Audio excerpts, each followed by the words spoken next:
하나님의 사랑과 평강 또 돌보심이 우리 모든 제천교회 성도님들 가정 위에 삶 위에 가득하시기를 먼저 축복합니다.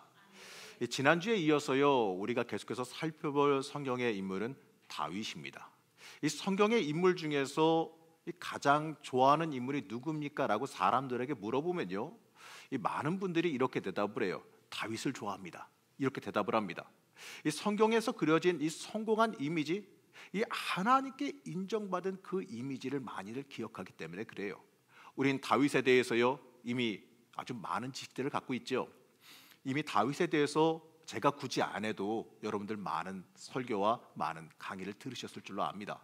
하지만 그래도요 우리가 다윗에 대해서 다시 한번 깊게 봐야 되는 이유가 이 다윗의 삶이 하나님과 교감하는 삶이었고 하나님의 뜻에 맞게 살아가는 삶이었기 때문에 그렇습니다. 먼저 다윗에 대해서 짧게 살펴봅시다. 우선 다윗은요 일반 왕이랑 달라요. 일반적으로 전제 군주적인 왕을 말하는데 강력한 왕권을 가졌지만 그 왕권의 주도권을요 다윗은요 자기가 가진 게 아니라 하나님께 전적으로 내어드린 왕이었습니다. 이 다윗의 이야기는요 강력한 권세를 잡거나 내가 높아지거나 잘나지는 이야기가 아닙니다. 그걸 가르쳐주지 않아요. 오히려요 다윗의 이야기는요 하나님의 뜻을 이뤄가고 또 겪는 고난을, 하나님의 뜻을 이루기 위해서 하나님께 순종하기 위해서 겪는 그 고난을 어떻게 믿음으로 돌파해야 하는지를 가르쳐준 영적인 승리의 이야기를 담고 있습니다. 이 고난의 순간을 기도로 돌파한 부르짖음의 사람이었고 이 때때로 죄에 걸려 넘어지면서도 죄 가운데서도 하나님 끝까지 붙잡고 회개하며 하나님의 은혜와 자비를 경험한, 어떻게 보게 되면 놀라운 영성가이기도 했습니다. 이 평생 동안 이 자기를 삼키려고 하는 그 죄악과 그 처절한 영적 전투를 벌인 하나님의 합당하게 여긴 신앙인이었어요. 그렇기 때문에 우리는 이 다윗의 이야기, 다윗의 말씀을 읽으면서 그의 성공과 부귀영화, 이루어낸 놀라운 업적, 그 승리, 여기에서 시선을 좀 돌렸으면 좋겠습니다. 이 기약 없이 고난의 자리에서도, 이 엔게디 광야에서 그 기약 없는 고난의 자리에서도 묵묵히 하나님 끝까지 붙잡고 어떠한 순간에서도 하나님께 물어보며 하나님의 뜻대로 살아가기 위해서 영적인 싸움을 평생토록 살아간 믿음의 투사로 우리는 그를 봐야 됩니다. 여러분, 우리는 다윗의 이야기를 읽어가면서 다윗이 어떻게 성공했나 보다, 그것보다 어떻게 처절하게 세상 살면서 하나님의 사람으로 살아가기 위해서, 하나님의 마음에 합한 삶을 살기 위해서 투쟁을 했는지, 이걸 한번 살펴봐야 돼요. 오늘 저와 함께 나눌 다윗의 이야기는 하나님께 부름받아 이 성경에 등장하는 장면과 하나님께서 그를 사람 앞에 드러내시는 장면을 다루고 있습니다. 바로요 다윗이 기름 부음 받는 그 장면과 다윗이 골리앗을 쓰러뜨리는 그 놀라운 전투의 장면입니다. 이 두 부분은요 다윗의 인생 초반부에 있어서요 굉장히 강렬했던 사건입니다. 하나님의 부름 받는다는 것, 그것도 모든 뛰어난 형제들을 제쳐놓고 사람의 선택이 아니라 하나님의 선택으로 부름 받는다는 것, 여러분 이거 정말 놀라운 사건이거든요. 또 하나의 사건은요 이스라엘 대표하는 최고로 용맹한 전사로서 사람 앞에 하나님이 세우시는 사건입니다. 하나님께서 다윗을 골라서 선택하시는 장면이 등장합니다. 먼저 다윗이 등장하는 장면을 살펴보려고 그러면요 사울 왕에 대해서 우리가 좀 살펴봐야겠지요. 우리가 잘 알고 있다시피요 이 사울의 범죄함으로 인해서 하나님께서는 이렇게 말씀하세요. 사무엘상 15장 11절 말씀인데요, 여러분 사무엘상 15장 11절 말씀 같이 한번 크게 읽어보시겠습니다. 이 말씀 정말 안타깝지 않습니까? 내가 사울을 왕으로 세운 것을 후회한다. 하나님께서 선택해서 부르신 사람이었습니다. 하나님께서 흡족해 하셨던 사람이에요. 하나님의 선택이 잘못됐다는 게 아닙니다. 하나님이 실수하셨다는 게 아닙니다. 그 정도로 실망하셨다는 겁니다. 여러분 우리가 이 자녀들이 속을 썩이면 때때로 이 마음과 좀 다르게 좀 극단적인 말을 할 때도 어쩌다 한 번씩은 있을 수도 있습니다. 이 괜히 나왔다, 이 마음에도 없는 이러한 나쁜 말을 하기도 하죠. 하지만요, 그 말의 속뜻은요, 아이 좀 제발 좀 말 좀 들어, 제발 좀 바르게 살았으면 좋겠어, 이러한 뜻이지 않습니까? 하나님께서 실수하신 것이 아니라 그 정도로 사울이 저지른 죄가 하나님 보시기에 너무나도 막대하게 컸다란 이야기예요. 사무엘상 13장에 보게 되면 사울이 하나님께 버림받는 그 장면이 등장합니다. 전쟁 직전에 출정을 위해서 제사를 드려야 되는데 이 제사장인 사무엘이 약속한 시간이 되었는데 오질 않아요.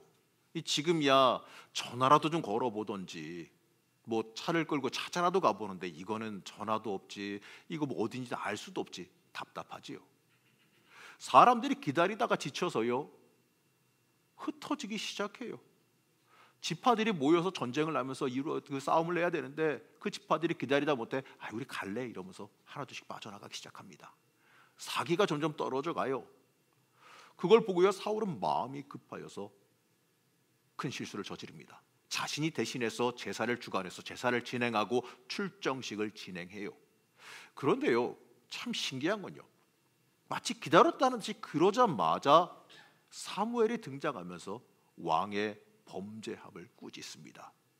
어떻게 보면 사울의 입장에 서서 입장 바꿔서 생각해 보면은 좀 억울할 것 같기도 하지 않습니까?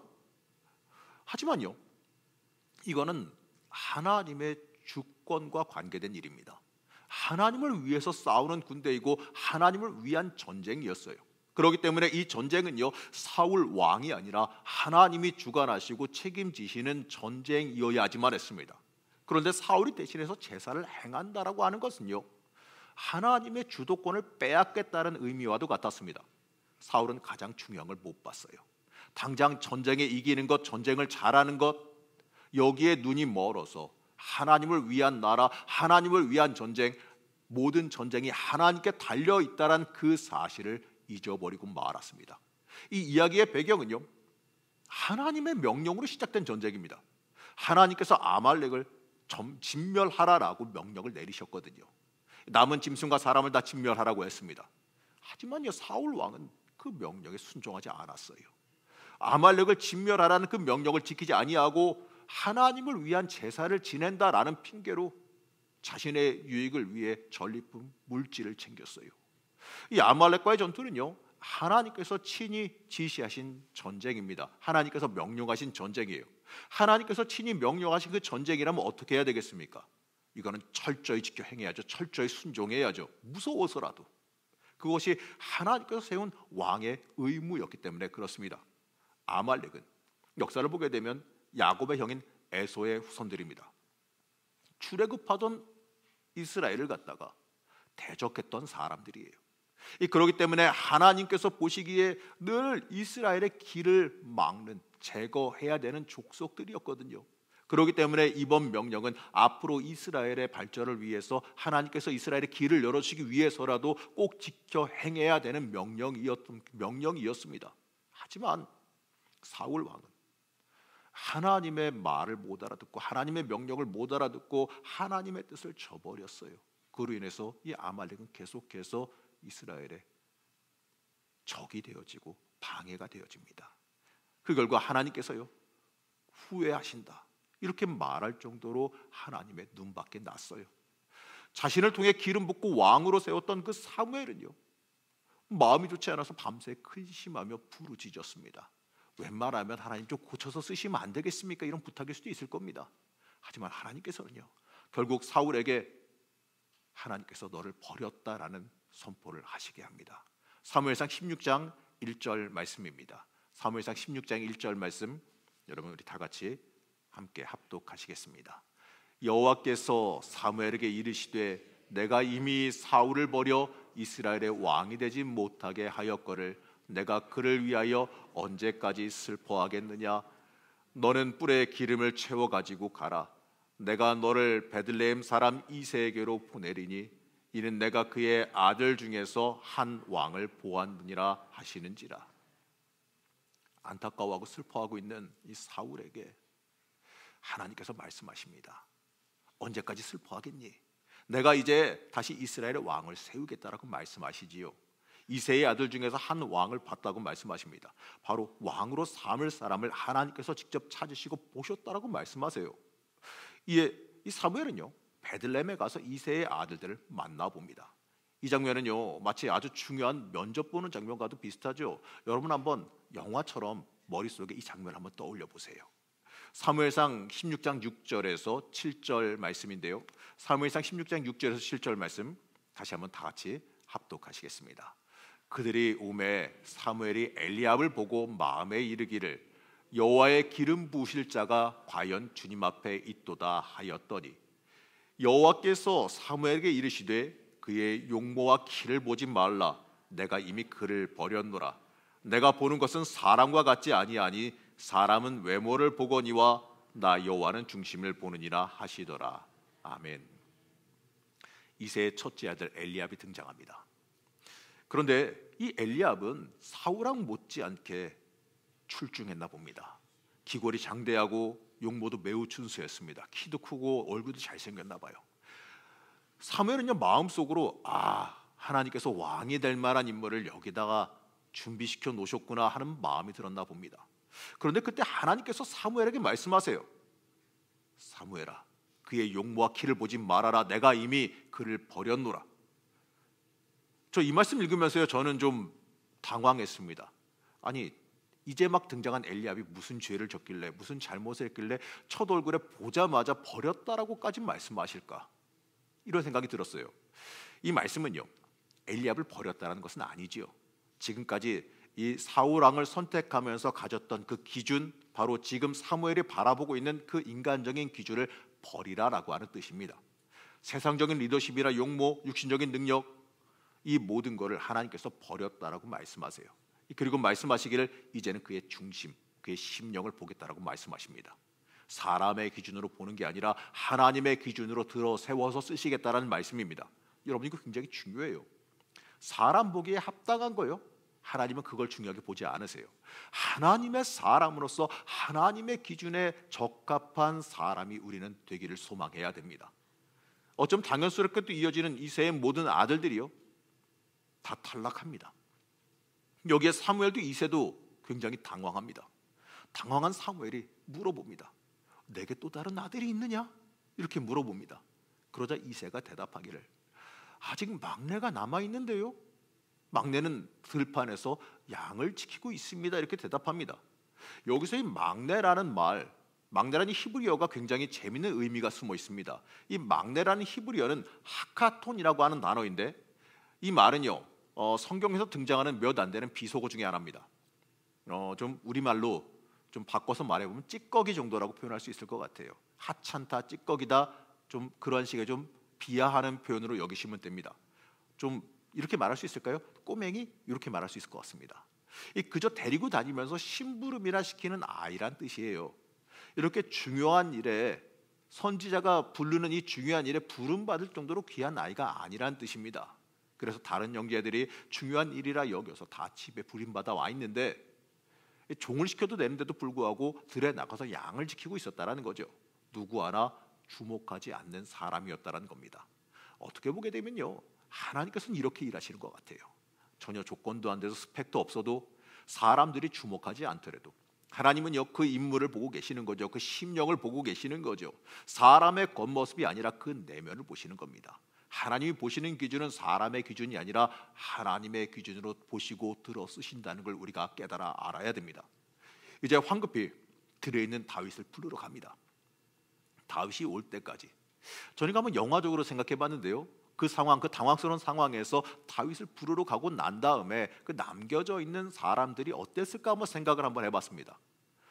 다윗이 올 때까지 사무엘과 실격당한 7 아들들 그리고 이새가 대기하고 있습니다. 그러면서 서로를 쳐다볼 때 어땠을까요? 되게 당황스럽지 않았을까요? 갑자기 들판에 있던 막내가 이제 주인공이 됐습니다. 그러나 함께 있는 모든 사람들 다 당황스럽죠.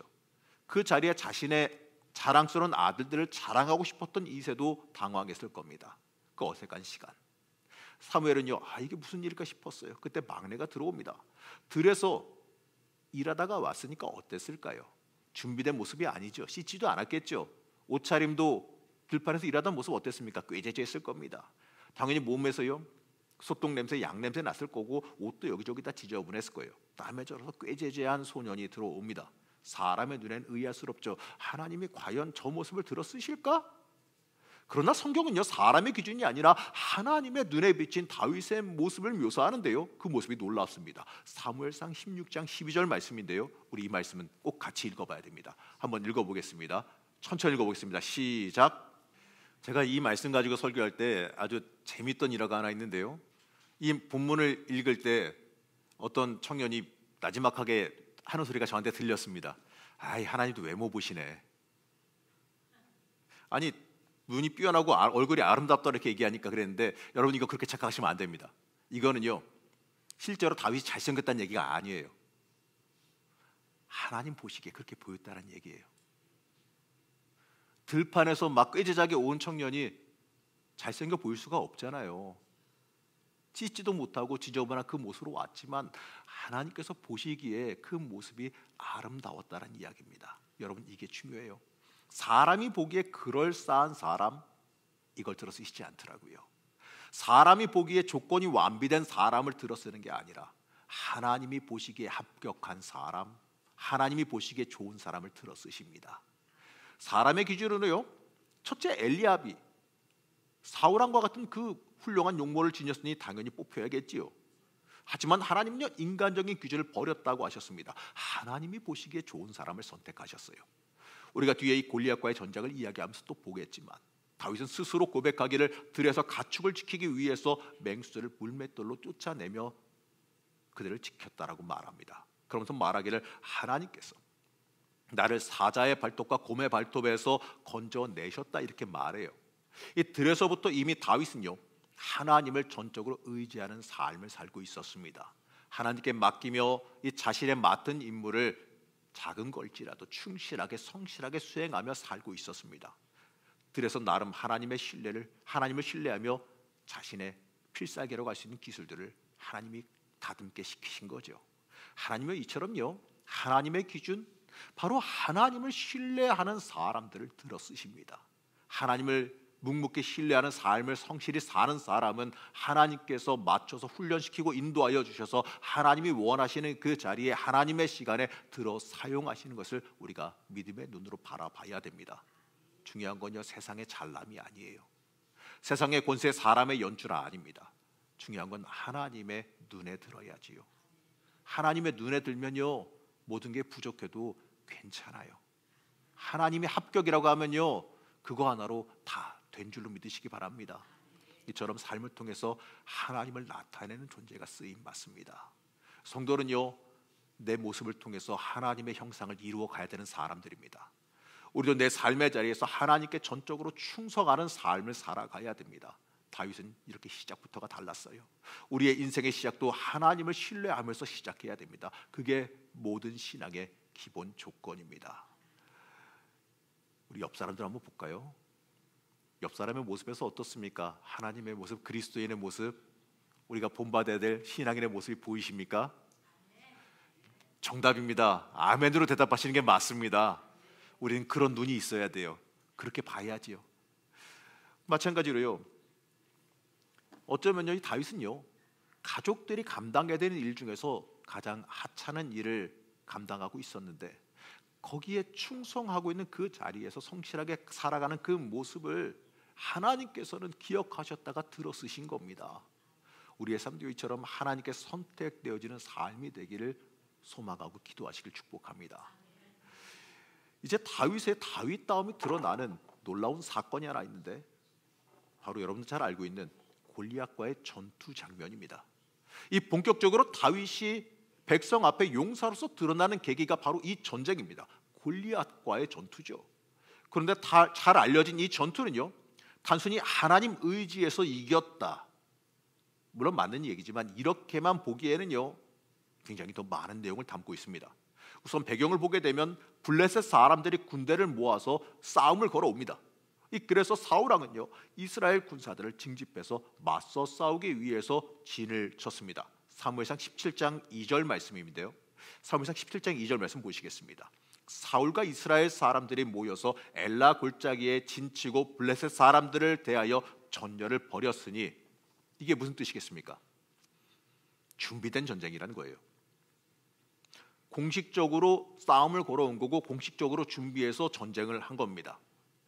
갑자기 노략질을 위해서 침공해 온 그 불리한 상황이 아니라 서로 간에 잘 준비된 전쟁이란 뜻이에요. 이제 전통적인 과거의 전쟁 방법에 따라서 군대와 군대가 일자로 서로 마주보고 있는 상황에서 전쟁이 벌어지는 겁니다. 말씀에서는요, 이 블레셋 진영에서 싸움을 도두는 자가 나왔다라고 말하는데 그 자가 골리앗입니다. 이때 당시의 싸움은요, 본격적인 전쟁을 하기 전에 싸움을 도두는 자 장수 한둘이 앞에 나와서 서로 간에 1대1 전투를 벌이거나 해서 사기를 도두고 난 다음에 그 사기를 몰아서 싸움을 하게 되어 있었습니다. 그러니까 싸움을 도두는 자가 그 앞에 나와 있는데 그 자가 골리앗이란 사람입니다. 우리가 막연히 가드 사람 골리앗 하면 크기만 큰 사람, 키 큰 사람이라고 생각하는데 조금 더 살펴볼 필요가 있는데요. 가드 사람은 그 당시에 있던 거인족이었습니다. 이 정탐꾼들이 가나안 땅을 돌아보고 놀라서 그들에 비해 우린 메뚜기와 같다는 표현을 했던 그 이야기 기억하시지요? 그때 정탐꾼들이 봤던 족속이 누구냐? 이 가드 사람들이에요. 이들은요, 아낙이라는 자의 후손인데 이 아낙은 노아 홍수 때 생존한 거인족의 후손이라고 그 전설에서 불리웁니다. 바로 그들이 가나안 땅으로 흘러 들어와 정착했다는 거예요. 그래서 하나님께서 이스라엘 민족에게 가나안 땅의 민족들을 멸하라 명령하신 겁니다. 그들은요, 죄의 심판을 받아야 되는 자손들이었습니다. 이러한 이 골리앗이 하나님을 저주하며 이스라엘 군대와 대적하고 있는 거죠. 성경은 이러한 골리앗의 키가 6규빗 1뼘이라고 말하는데 이거를 지금의 도량형으로 따지게 되면 놀라지 마십시오. 2m 90cm입니다. 한마디로 어마어마한 거인이 앞에 서 있는 거예요. 당시 관습상으로 이러한 대규모 전쟁은요, 이 1대1 전쟁을 해서 싸움을 도둔다고 아까 말씀드렸지 않습니까? 근데 창날만 600세겔이라고 말해요. 이건 창날만 7kg입니다. 창 전체가 아니라 앞에 날만 7kg. 이 엄청난 무기를 들고 있는 거인 앞에 이 누구도 나가 싸우지를 못해요. 그러자 골리앗이 자신만만하게 외치죠. 나와라, 나와 싸우자. 1대1로 싸워. 나를 이기면 우리가 너의 종이 되겠다. 그러나 너희가 지면 너희가 우리의 종이 될 것이다. 이렇게 비아냥거리면서 싸움을 도두고 있습니다. 그러면 심지어요, 하나님까지도 모독하는 못된 발언을 해댑니다. 이게 우리가 알고 있는 내용이죠. 근데 중요한 건 이스라엘이 여기에 대해서 듣고 놀라 크게 두려워만 하고 있었다는 점이에요. 아까도 이야기했듯이 정규전이고 준비된 전쟁이라고 제가 말씀드렸지 않습니까? 자, 그러면요, 이런 준비된 전쟁이 어느 한쪽이 일방적으로 불리하게 준비해서 나갔을까요? 거의 대부분 정탐을 해서 규모를 알고 맞춰서 준비를 했을 겁니다. 그러니까 당장 그 전투로만 놓고 보게 되면 숫자로서는 그렇게 불리한 전투는 아니었다는 거예요. 성경에서 전쟁에 대한 이야기가 나올 때 이스라엘이 말도 안 되게 불리하게 나오는 경우들이 있습니다. 그럴 땐 대부분 그게 기록되어져 있습니다. 몇 배 차이가 났다, 몇 배나 많은 군사가 왔다, 이렇게 기록이 돼 있는데 오늘 말씀에는 불리하다는 그 말이 히브리어 원어로 봐도 그 어디에도 존재하지 않습니다. 그 이유는요, 준비된 대등한 전쟁이었기 때문에 그래요. 싸울만 했다는 얘기죠. 블레셋이 먼저 도발한 전쟁이에요. 어느 누구도 그걸 갖다가 준비된 전쟁을 불리하게 준비할 장군은 없을 겁니다. 그런데 이스라엘은 침묵합니다. 전쟁을 도두는 자 골리앗의 두려움을 가져서 앞으로 나오지도 않아요. 아직 전쟁 시작도 안 했어요, 사실. 그들의 군사적 세력에 눌려서 두려움에 빠진 것도 아니에요. 단 한 사람의 거인 앞에 두려워서 침묵을 지키고 있고요. 사실 중요한 건 그 누구도 나와서 골리앗과 안 싸웠다는 거예요. 아직 1대1 전투, 골리앗이 진짜 싸움을 잘하는지 아닌지 이것조차도 사실 모른다는 얘기예요. 그냥 단 한 사람 겉모습에 보고 두려워 떨고 있었다는 겁니다.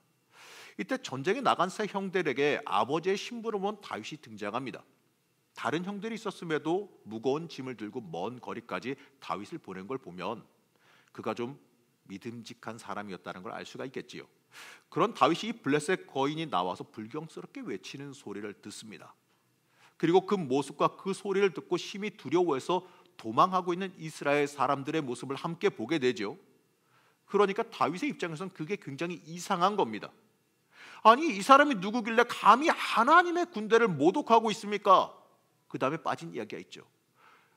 하나님의 군대를 모독하고 있는데 왜 가만히 있습니까? 이겁니다. 1대1 대결. 골리앗 크기도 크고 싸움도 잘해 보이니까 강할 겁니다. 하지만 그래요, 좀 치사하게 한번 해봅시다. 1대1 싸움이 아니고 한 10명 덤벼든다면 어떨까요? 안 많고도 10명 덤벼들면 쉽지 않을걸요? 어느 정도 희생은 나오겠지만 물리치고 넘어갈 수 있어요. 그리고 말씀에서 보게 되면 골리앗도요, 화살 공격은 무서웠는지 자기 앞에 방패병들을 세웠다라고 말씀은 말합니다. 나와서 크게 외치고 있었지만 사실 멀리서 화살 쏘는 거에 대해서는 속수무책이니까 겁먹고 있었다라는 얘기예요. 이 사람도. 이스라엘은 만약에 1대1 대결 무시하고 그냥 밀어붙였으면, 네 그래 모양은 좀 창피했을지 모르겠지만 전면적인 전쟁으로 돌입하고 싸워 이길 수 있었을 겁니다. 어떻게 보게 되면요, 사울 왕은 넘어가도 될 그 문제, 별것 아닌 문제 앞에서 꼼짝도 못하고 있었다는 겁니다. 여러분, 우리 인생도 그래요. 우리 인생 앞에 때때로 문제가 있을 때 그게 너무나도 커 보일 때가 있습니다. 그 문제 하나 때문에 내가 옴짝달싹 못하고 내가 무너질 것처럼 보일 때가 종종 있어요. 근데 막상 부딪혀 보면 그 문제 아무것도 아닌 걸 우리가 나중에 깨닫게 돼요. 하나님이 밀어버리시면 그까지 문제 아무것도 아니란 걸 깨닫게 될 겁니다.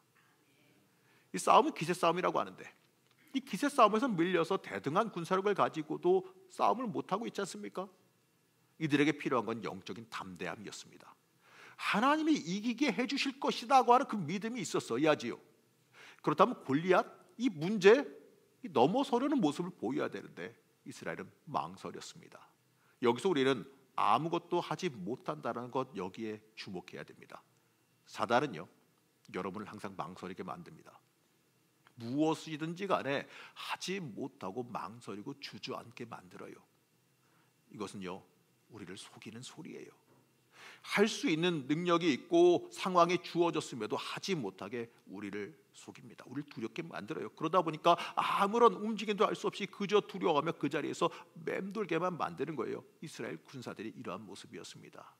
제가 옛날에 전도하러 나간 적이 있었는데, 성도님들이랑 같이 나갔는데 목사가 앞에서 전도를 못하면 창피하지 않습니까? 아파트에 가서 열심히 배를 누르고 다녔습니다. 그때는 제가 이제 지금보다 한참 어린 30살 때 처음 안수를 받고 나갔을 때여가지고 창피했는지 배를 누를 때마다 속으로 외쳤습니다. 빈집이여라. 왜 그래요? 아시잖아요. 비슷한 마음이시면서 누르면서 나오지 마라. 이러면서 누르고 다녔어요. 처음에 한 두세 집은 눌렀는데 안 나옵니다. 얼마나 감사하던지. 주보를 꽂아놓으면서 말로는 아이고 안 나오셔서 서운하네요 이러면서 옆으로 갑니다. 가는데 또 안 나왔으면 좋겠는데 눌렀더니 누가, 어떤 좀 무서워 보이는 남자분께서 목소리를 크게 지르면서 누가 남 자는데 이렇게 아침부터 그 욕을 하면서 소리를 지르면서 나오시더라고요. 철렁 내려앉았어요. 나오는데 저는 골리앗 보는 줄 알았습니다. 제가 그렇게 큰 키는 아니잖아요. 근데 저보다 머리가 하나 더 있어가지고 이렇게 올려봐야 얼굴이 나오더라고요. 야, 참 그렇게 곰같이 무섭게 생긴 사람 오랜만에 봤는데 진짜 뒤돌아서 도망가고 싶었는데 옆에 딱 봤더니 성도님들께서 목사님 어떻게 하시나 이렇게 하고선 보고 있는데, 아이고야 이거 도망갈 수도 없고 어떻게 해야 되겠습니까? 그냥 도망갈까요? 그냥 뭐 얼굴은 못 보고 무서워서 떠듬떠듬 전도를 했어요. 어떻게 됐을까요? 그분이 한참을 듣다가, 그게 이제 부산 가서 있었던 일인데 한참을 듣다가 얘기하시는 겁니다. 어대. 못 알아들었죠. 당연히 제가 사투리를 어떻게 알아듣습니까? 근데 옆에 계신 분들이 알려주시는 거예요. 어디로 가니에요? 나 그때도 못 알아들었어요. 어디로 가요? 나 지금 갈까 이랬더니 그게 아니라 그분이 얘기하시는 게 어느 교회로 갈까. 그때가 이제 호남 선교 연회로 해가지고 내려가서 그 부산 가서 전도할 때였거든요. 어디로 가냐 이거야. 그리고 나서 얘기를 한참 들었어요. 자기가 어릴 때부터 교회를 다녔는데 그분이 배를 타시는 분이랍니다. 그래서 이제 그 마침 늦게 들어와서 자고 아침에 이제 있는데 누가 자꾸 배를 눌러대니까 화가 나서 나온 거예요. 화가 나서 나와서 확 그냥 한 대 때릴까 하고 나왔는데 그 서울로만 와가지고 앉아가지고 서가지고 있으니까 이거 뭐 하고 있다가 얘기를 들어보니까 전도를 하는 거죠. 들어보니까 안 그래도 어릴 때 생각이 나서 교회를 가고 싶었대요. 그런데 교회를 안 다닌 지가 오래됐으니까 어디로 갈지를 자기가 못 정하고 생각만 하고 있었다라는 건데, 근데 와가지고 전도를 하니까 화가 났다가도 응? 교회? 하고 들어본 겁니다. 그리고 나서 저한테 얘기한 게 어느 교회로 가면 되냐는 걸 물어본 거였습니다. 그걸 옆에서 해석을 안 해주니까 못 알아듣겠더라고요. 그래가지고요, 어떻게 합니까? 그때 호남 선교연회 때 어느 교회를 제 연결해 주라고 다 받아갖고 왔잖아요. 빨리 전화했는데 그 교회 목사님 이렇게 전화를 안 받아. 사람 속 터지게. 전화해가지고 연결하고 만나는 약속 시간 잡고 그리고 의기양양하게 돌아왔습니다. 옆에서 얼마나 야 목사님이 역시 다르다는데 창피하긴 했는데 무서웠었거든요. 근데 만약에 제가 무서워서 그분께 복음을 안 전했다면 제 망신은 망신이지만 그분이 복음을 듣고 하나님 앞으로 돌아오지 못했을 수도 있었다는 생각이 들더라고요.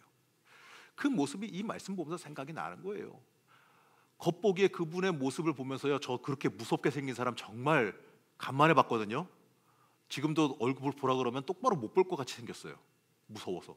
그런 분인데도 제가 담대하게 말씀 전하니까 기다렸다는 듯이 말씀이 들어가잖아요.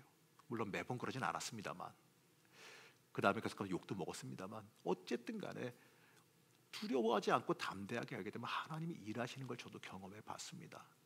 우리 인생도 마찬가지예요. 우리 인생 살아가면서 때때로 우리 인생을 가로막는 것도 있어도요, 담대히 나가면 하나님께서 열어주시는 걸 믿어야 됩니다. 다윗이 그 말을 할 때 사울이 그 말을 들었어요. 그때 다윗이 말합니다. 사무엘상 16장 32절 말씀인데요, 다 같이 한번 읽어보면 이렇습니다. 그러자 사울은 너는 소년이고 저는 용사인데 어떻게 싸우겠냐고 말해요. 그러자 다윗은 말합니다. 사무엘상 17장 36절 말씀인데 주의 종이 사자와 곰도 쳤은즉 살아계시는 하나님의 군대를 모욕한 이 할례받지 않은 블레셋 사람이리이까 그가 그 짐승의 하나와 같이 되리이다. 영적 자신감입니다.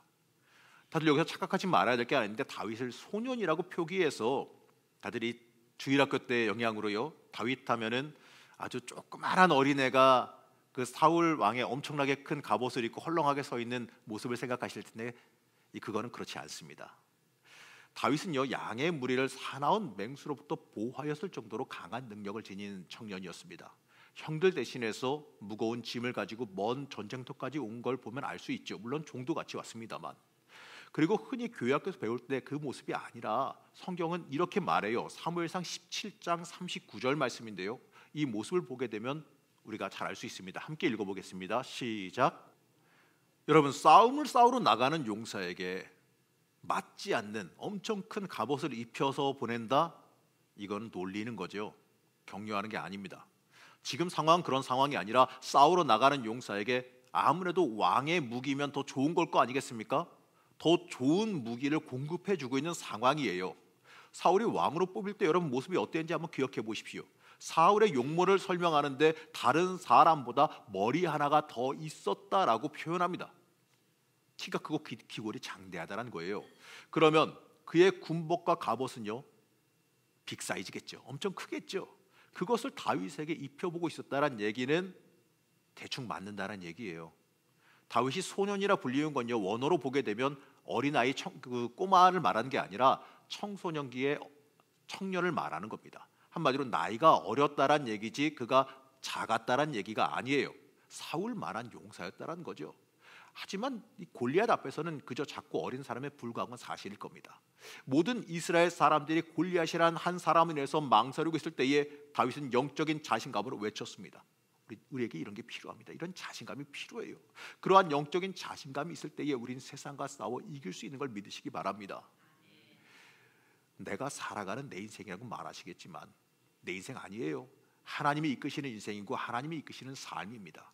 우리의 인생이요, 전쟁이라고 말하는 사람들도 있는데 그 전쟁 여러분 능력으로 다 싸워 이길 자신 있으십니까? 저는 없습니다. 매번 이기는 거 어려워요. 하나님께서 이기게 해주셔야지만 우린 이기며 살아갈 수 있습니다. 우린 예수 믿는 사람이지요. 하나님의 사람들입니다. 그러한 사람들이 영적인 자신감이 없다면 어떻게 살아가야 될까요?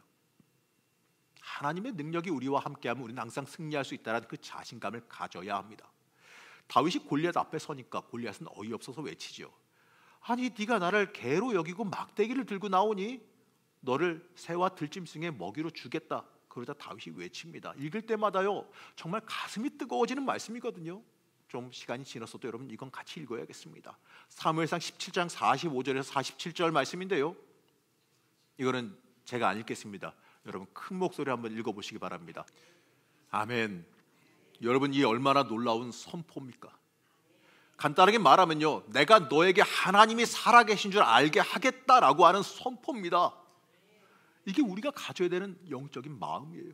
내가 하나님의 영광을 위해서 살고 하나님의 영광을 위한 목적으로 나아가는 그 길에 하나님께서 함께 하실 것이다. 내 승리로 하나님이 살아계신 것을 세상 사람들에게 널리 보여주겠다. 여러분 이 땅에서 승리하시길 축복합니다. 하나님의 영광을 위해서 승리하시고 하나님의 영광을 위해서 높아지시길 축복합니다. 우린 이러한 영적 자신감이 있어야 돼요. 하나님이 나와 함께 하신다. 이러한 자신감이 우리를 믿음으로 승리하게 만들어 줍니다. 그런데 여러분 다윗이 가지고 간 무기가 있어요. 뭘 가져갔습니까? 물맷돌이지요. 이 무기는 투석기라고 불리는 고대의 무기입니다. 강력한 위력을 지니고 있고 가까이보다 멀리 있는 것을 공격하기 위한 무기예요. 이 다윗이 들판에서 양을 공격하는 맹수에게 뛰어가봤자 물고 도망가면 끝이지 않습니까? 그럴 때 이 강한 투석기는 멀리 있는 그 짐승들을 잡을 수 있는 강력한 무기입니다. 이 고대 전쟁사에도요, 이 아주 강한 무기로서 200m 이상을 날아가서 박히는 무기라 그래요. 이걸 갖다가 다윗의 무기를 갖다가 증명해본 다큐멘터리가 있어서 한번 본 적이 있는데, 실제로 물맷돌을 잘 던지는 사람이, 훈련된 사람이 던지니까 한 200m 가까이 있는 나무판에 돌이 반 이상이 박히는 걸 증명해 본 적이 있습니다. 그걸 보고서 굉장히 강한 무기라는 걸 알 수 있었어요. 이 불편한 사울의 무기보다 자신 있고 훈련된 하나님이 훈련시킨 자기의 무기를 들고 나선 겁니다.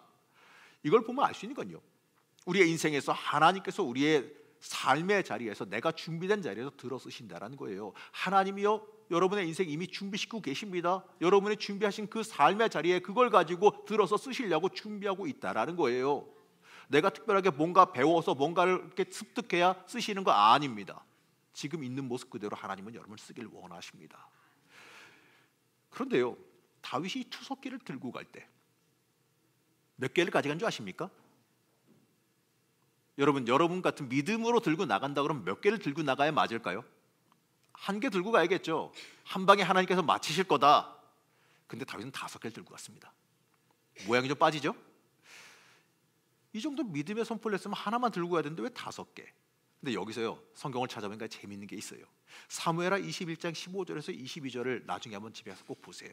거기에 보면 가드의 장대한 사람, 이 골리앗과 같은 족속의 거인들이, 이 다윗의 장수들이 그들을 잡아 죽이는 장면이 나오는데, 이 사무엘상 17장에서 다윗이 골리앗과 싸울 때 골리앗의 종족 4명이 그 자리에 더 있었다는 거예요. 워낙 큰 사람들이다 보니까, 그들도 장수다 보니까 앞에 나와 있으니까 눈에 보이는 거죠. 다윗이 볼 때 전쟁에 1대1로 싸우러 나갈 때 딱 보니까 얘 잡으면 저기 하나 둘 셋 넷 더 있네, 얘 잡으면 뛰어오겠지, 그러면 저것도 내가 한 방씩 다 넘겨리라, 이렇게 생각하고 간 겁니다. 왜냐면요, 다윗이 골리앗을 쳐서 쓰러뜨린 뒤에 칼이 없어서 골리앗의 칼로 그를 죽였다라고 성경은 말합니다. 돌이 빗나가면 달려오는 골리앗을 상대할 방법이 전혀 없는 상황이죠. 이 무기인 칼이 있어야 되는데 다윗은 애초에 그것도 안 들고 갔다는 얘기예요. 이건요, 세상적인 기준으로는 자만심일 수도 있습니다만, 이 다윗의 지금 상황에서 보게 되면 영적인 자신감이고 믿음입니다.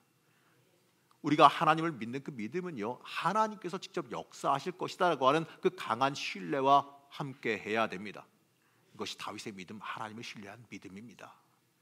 사랑하는 성도 여러분, 우린 어떤 사람입니까? 내 앞을 가로막는 그 골리앗과 같은 그 걸림돌이나 고난 앞에서 혹시 이스라엘 군사들처럼 이러지도 저러지도 못하고 망설이고 있지는 않습니까? 하나님께서 맞서 싸울 수 있게 준비를 다 해주셨는데도 불구하고 두려움에 빠져서 주저앉고 있지는 않습니까? 믿음으로 전진할 때 하나님은 여러분의 인생에 강하게 역사하십니다. 다윗이 믿음으로 전진했을 때 골리앗이 쓰러졌습니다.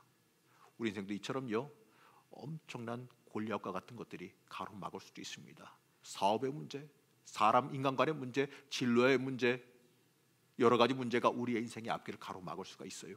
중요한 건요, 그걸 바라보면서 어떻게 해야 하냐의 태도입니다. 나 혼자만 전쟁한다는 생각, 나 혼자만 해결한다는 생각을 하면요, 엄도 안 나겠지요. 하지만 우리의 인생의 전쟁은 하나님이 나와 함께 하심을 믿으시기 바랍니다. 내 능력 아니에요. 하나님의 능력으로 합니다. 영적인 자신감을 가지시기 바랍니다. 하나님이 계신 줄 알게 하겠다. 다윗의 이 외침이 가져온 승리입니다. 우리의 삶에도요, 이러한 다윗과 같은 외침이 있기를 축복합니다. 내가 믿음으로 세상에 하나님이 계신 줄 알게 하겠다는 그 고백이 여러분의 인생 가운데 있기를 축복합니다. 여러분, 그럴 때에 하나님의 놀라운 은혜와 복이 여러분 삶에 가득할 줄로 믿습니다. 사랑하는 우리 제천교회 성도 여러분, 우리 이렇게 고백해야 됩니다. 내 능력으로 아무것도 할 수 없을지라도 하나님이 힘 주시면, 하나님이 함께 하시면 나는 승리한다. 여러분 한 번만 따라해 볼까요? 하나님이 함께 하시면 나는 승리한다. 아멘. 오늘 말씀에서 살펴본 이 다윗과 같은 영적인 자신감, 믿음, 그게 우리에게 있기를 소망합니다. 하나님의 기준으로 고른 다윗의 모습은 이렇게 강력한 믿음의 모습을 보여줍니다. 우리도 한번 생각해 보십시오. 하나님이 보시기에, 하나님의 기준으로 살펴보기에 나는 어떨까?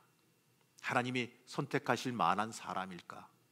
우리도 하나님의 기준으로 보셨을 때에 다윗과 같이 하나님께서 기뻐하실 만한 주의 자녀가 되기를 소망하시기 바랍니다. 그리고 이것을 꿈꾸시기 바랍니다. 다윗과 같이 하나님이 계신 줄 알게 하겠다는 그 영적인 자신감과 하나님을 전적으로 의지하는 그 믿음으로 이 세상에서 싸워 이기시는 주의 용사가 되시기를, 또 하나님께서 들어쓰시며 책임지시는 은혜가 여러분 삶 가운데 충만하게 넘치시기를 제가 간절히 축복합니다.